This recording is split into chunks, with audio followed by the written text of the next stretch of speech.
চিধা ল'ৰা মই কাকো ঘেণ্টা খাতিৰ নকৰোঁ ইয়াতে এজন ভণ্ড ৰিপৰ্টাৰ বুলি কৈছোঁ ভালক কয় বাল কথাক কয় কটা ভণ্ডক কয় বণ্ড ভাবাক কয় বাবা গতিকে তেওঁ যদি বাক্যৰ গঠন নাজানে শব্দৰ উচ্চাৰণ নাজানে তেওঁ কেনেকৈ এজন জাৰ্নেলিষ্ট হ'ব পাৰে যে ৰাজপথত ওলাব নিদিওঁ ৰাজপথত ওলালে জাহিদক লেংটা কৰি পিটা হ'ব একচুৱেলি তেওঁ ক'ত পালে অধিকাৰ মোৰ যদি কিবা নেশ্যনেল হাইৱেত বা ক'ৰবাত গৈ পিনে কিবা এটা দুৰ্ঘটনা হয় তেতিয়াহ'লে যোনে মোক ভাবুকি দিছে তেওঁলোকে সম্পূৰ্ণ ৰেছপনচিবিলিটি ল'ব লাগিব যদি মোৰ গাত এটা খুব পৰিমাণে মই দুখ পাওঁ বা ক'ৰবাত মৰি থাকোঁ ইয়াৰ ৰেছপনচিবিলিটি কিন্তু আপোনালোকৰ পৰ্টেল চেনেলৰ জৰিয়তে মই একেবাৰে ক্লিয়াৰ কৈ দিছোঁ যে ইয়াৰ দায় কিন্তু সেইকেইজন ল'ব লাগিব মই চিধা ল'ৰা আছিলোঁ থাকিম আৰু আগন্তুক দিনতো থাকিম কাকো চাই ভয় নকৰোঁ সৰুক মৰম কৰি যাম ভণ্ডৰ লগত ভণ্ডামি কৰিয়ে যাম গতিকে যিসকলে মোৰ লগত ভণ্ডামি কৰি আছে মোক পাৰ্চনেলি টাৰ্গেট কৰি আছে মাষ্টাৰ মাইণ্ড কৰি আছে কোনটো ডিষ্ট্ৰিক্টৰ মই নেক্সট এটা বাইট দিলে মই কৈ দিম বাৰু তেওঁৰ কিছুমান তথ্য পোহৰলৈ আহি আছে তো এইখিনি আৰু আপুনি ভাবে নেকি যে আপোনাকতো টিআৰপি পোৱাৰ কাৰণে 100% টিআৰপি পাবলৈ কাৰণ জাহিদৰ থপৰাটো ইউজ কৰিলে তেওঁলোকে ভিউজ দুটাকৈ বেছি পায় তেওঁলোকৰ হাতত কোনো তথ্য নাই আপোনালোকে ক'ব পাৰিবনে যে কোনোবাই তথ্য দিছে প্ৰুফ দিছে কল ৰেকৰ্ডিং দিছে আৰু এটা কথা কৈছিল কি যে সাংবাদিকক বোলে মই ধমকি দিছিলোঁ ফোন যোগে বোলে ধমকি দিছিলোঁ একচুৱেলি তেওঁলোকে উত্থাপনা কৰিছে মই ননচেন্স বুলি কৈছোঁ একচুৱেলি ননচেন্স বুলি যে কৈছোঁ কল ৰেকৰ্ডিং থাকিব লাগিব যিহেতু বাকী কল ৰেকৰ্ডিং আছে এইখিনিও থাকিব লাগিব যে জাহিদে সাংবাদিকক ননচেন্স বুলি কৈছে ননচেন্স মানে কি কাণ্ড জ্ঞান নথকা ননচেন্স ক'লে এজন মানুহক গালি পাৰা নহয় আৰু সেই ননচেন্সটো মই কোৱা নাই মই সেইজন সাংবাদিকক ৰিপৰ্টাৰক টাৰ্গেট কৰি কথা কৈছোঁ নাম আজিজুল তেখেতে কি নিউজ বজায় জানে মই দেখুৱাই আছোঁ তেখেতে কি নিউজ বজায় এক ছেকেণ্ড তেওঁ যে কিমান সত্যৰ পথত নিউজ বজায় আজি মই একদম পূৰা ফাদিল কৰি আছোঁ চাওক পালাপিটাকত সংঘটিত হৈছে এক আজব ঘটনা নিশাটোৰ ভিতৰতে মাইকী কুকুৰা চৰাই মতা কুকুৰা চৰাইলৈ এয়া ডিজিটেল টাইম নিউজত বজাইছিলে এয়া আজিজুল তেওঁ এইটোত কাম কৰে মতা চৰাই মাইকী কেনেকৈ হয় দুনিয়া উলটি যাব মতা চৰাই মাইকী হ'ব না সি যে কৈছে যে মতা চৰাই মাইকী হয় সি তেতিয়াহ'লে কেনেকুৱা নেৰ' মাইণ্ডৰ এজন ৰিপৰ্টাৰ হ'ব লাগিব মই ৰিপৰ্টাৰ বা সাংবাদিকক সাঙুৰ খাই কোৱা নাই মই সদায় ৰেচপেক্ট কৰোঁ যিমানকেইটা বন্ধু আছে মোৰ ৰিপৰ্টাৰ মই কেতিয়াও কোনো ক'ব নোৱাৰিব যে এতিয়া কোনো ৰিপৰ্টাৰক লৈ কিবা কথা কৈছে কিন্তু তেখেতক মই টাৰ্গেট কৰিছোঁ কাৰণ তেওঁৰ যোগ্যতা নাই এজ এ জাৰ্নেলিষ্ট হিচাপে তেওঁৰ যিখিনি যোগ্যতা থাকিব লাগে সেইখিনি যোগ্যতা তেওঁৰ মূৰত নাই যোনে অসমীয়া ভাষা প্ৰপাৰলি ক'ব নোৱাৰে তেওঁৰ কমেণ্ট বক্সত প্ৰত্যেকটো কমেণ্ট চাব 50% কমেণ্ট মিয়া বাংলা দেখি বুলি কয় কিয় কয় নিজৰ স্বভাৱ চৰিত্ৰ নিজৰ বিহেভিয়াৰৰ ওপৰত ডিপেণ্ড কৰি মিয়া বাংলা দেখি বুলি কয় আৰু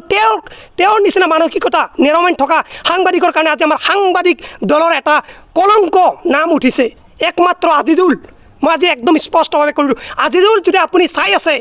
আপোনাক মই ব্যক্তিগতভাৱে কৈছোঁ ইয়াতে এই সাংবাদিক বন্ধুসকলক সাংবাদিক দাদাসকলক সাঙুৰ নোখোৱাব তেওঁলোকক সদায় ৰেচপেক্ট কৰোঁ মই সদায় ৰেচপেক্ট কৰোঁ গতিকে আপোনাক কৈছোঁ আপোনাক যি ভণ্ড নিউজ বজায় ন যে মতা চৰাই মাইকী হয় ইয়াৰ কেনেকৈ পচিবল হয় ভাই পাগল আমি নে আপুনি পাগল আৰু টিআৰপি পাবলৈ আছে আৰু সি কি কৰি আছে কিছুমান কমেণ্টত গৈ পিনে 1800 টকাৰ সি স্ক্ৰীনশ্বট দি আছে আৰে জধা মূৰ্খ তুমি বা আপুনিয়ে কিন্তু নিউজ বজাইছিলা 1700 টকা কেছ লৈছিলে কিন্তু আজিৰ ডেটত তুমি কেনেকৈ 1800 টকাৰ স্ক্ৰীনশ্বট পেষ্ট কৰি আছা চাব নেকি এক মিনিট দেখুৱাই আছোঁ মই এইটো চাওক এয়া চাওক আজিজুল ৰহমানে দিছে এয়া আজিজুল হক ফ্ৰম ইয়াতকৈ তোমাৰ কি প্ৰমাণ লাগে এইটো দিছে 1800 টকা এইটো দিছে এতিয়া মই যেতিয়া কৈছিলোঁ যে এইটো দিছিলোঁ আচ্ছা মূৰ্খ সি বোলে মোক 1700 টকা দিছে কেছ এতিয়া আকৌ 1800 টকা কেনেকৈ হ'ল তথাপিও অনলাইন পে'মেণ্টৰ স্ক্ৰীনশ্বট দিছে মাথাত কি গোবৰ নেকি ইয়াৰ মাথাত গোবৰ অভিয়াছলি যে 1800 টকাৰ ক'ৰ পৰা আহিল ভাই একচুৱেলি ইয়াতে যে কৈ আছে যে জাহিদে প্ৰশাসনৰ ওচৰত কাষ চাপিব নে নাই একচুৱেলি এইবিলাক মেটাৰ মই সৰু মেটাৰ ভাবোঁ যে কণ্ট্ৰভাৰ্চি এজ এ ইউটিউবাৰ বা কণ্টেণ্ট ক্ৰিয়েটৰ হিচাপে কণ্ট্ৰভাৰ্চি লাগিব কিন্তু ইয়াতে সাংবাদিক বন্ধুসকলে কেনেকৈ আহিল কেনেকৈ পচিবল হ'ল কেনেকৈ আহিব মইতো কাকো টাৰ্গেট কৰি কোৱা নাই মই সেইজন মানুহক ব্যক্তিগতভাৱে টাৰ্গেট কৰি গৈছোঁ আৰু তাৰপিছতে মোক টাৰ্গেট কৰি ব্যক্তিগতভাৱে বীৰ লাচিত সেনা দলৰ এজন ল'ৰাই মই বীৰ লাচিত সেনাক বহুত সন্মান কৰোঁ কিন্তু মোক ধমকি দি আছে কেনেকৈ ধমকি দিব পাৰে মই আইনৰ সহায় ল'ম মই চাওক মই চাই আছোঁ যে তেওঁলোকে কিমান দূৰ যাব পাৰে ফেক নিউজ বজাই কিমান দূৰ আৰু চাওক মোৰ লগৰীয়া এজনীক জীৱনসংগী এজনীক সেই ল'ৰাজনে ৰেহমান নামৰ ল'ৰাজনে ফোন কৰি ধমকি দিছিল ব্লেকমেইল বুলি মই এটা নিউজ বজাইছিলোঁ 1.8 মিলিয়ন ভিউজ হৈছে চবে চাইছে যে ৰেহমান নামৰ ল'ৰাজনে ব্লেকমেইল কৰে একচুৱেলি মই ব্লেকমেইল যে কৈছোঁ মই প্ৰুফ দিব লাগিব এতিয়া প্ৰুফ দিওঁ আচ্ছা ছোৱালী এজনীক ফোন কৰা অধিকাৰ ক'ত পালে সিতো মোৰ ৱাইফ নহয় সি মোৰ ৱাইফ নহয় যদি she is not my wife तेতিয়াহ'লে কেনেকৈ সি অথৰিটি পাল যে এজনী ছোৱালীক ফোন কৰি কয় যে তুমি যদি 1700 টাকা নিদিয়া তোমাকো রস করি মকর ফোন পে যদি ডাইলে না দেয় আর তাহলে আমি ওরে রস করবো কালকে থেকে তোমারও রস করবো আমারে উইদাউট টেক মাই পারমিশন আমারে রোস্ট করলে তুমি থানায় যাওয়ার যাব টেনশন নাই না না না তোমার আমি রস করবো মানে ইয়া রিয়েলি সরি কারণ না ঠিক আছে রোস্ট করবা তো কি হিসাবে রোস্ট করবা আমি একটা কন্টেন্ট ক্রিয়েটর তুমি একটা কন্টেন্ট ক্রিয়েটর হিসেবে রস করবো না আমি তোমার জীবন তাই আমি কেরা আমার তুমি অ্যাকচুয়ালি তুমি এক সেকেন্ড তুমি আমার পার্সোনাল লাইফে অ্যাটাক করবা তোমার আমি বয়ে তুমি নাকি বয়ে তুমি পূজা করো আচ্ছা নিউজ পোর্টাল বিজিকেটা পজাইছা আচ্ছা আপোনালোকৰ মাথাত এইখিনি গোবৰ নাই মালটো নাই গোবৰো নাই আপোনালোকে এটা কুৱেশ্যন নকৰিলে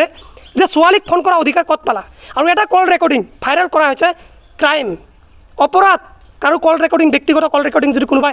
সামাজিক মাধ্যমত তুলি ধৰে সেইটো হৈছে অপৰাধ চবতকৈ ডাঙৰ অপৰাধ আৰু সি উইদাউট পাৰ্মিশ্যন বাৰে বাৰে ছোৱালীজনী মানা কৰিছিলে যে মোৰ ৰেকৰ্ডিং তুমি ভাইৰেল নকৰিবা তাৰপিছত ভাইৰেল কৰিছে এতিয়া তেওঁলোকৰ যিটো ফেমিলি যিটো প্ৰব্লেম হৈছে যদি ছোৱালীজনীৰ কিবা কাৰণত ছুইচাইড হয় ইয়াৰ সম্পূৰ্ণ দায় কিন্তু যিকেইটা পৰ্টেল চেনেলে বজাইছে প্ৰত্যেকজনে দায়ী হ'ব এয়াৰ ডিজিটেল টাইম প্ৰথম স্থানত যাব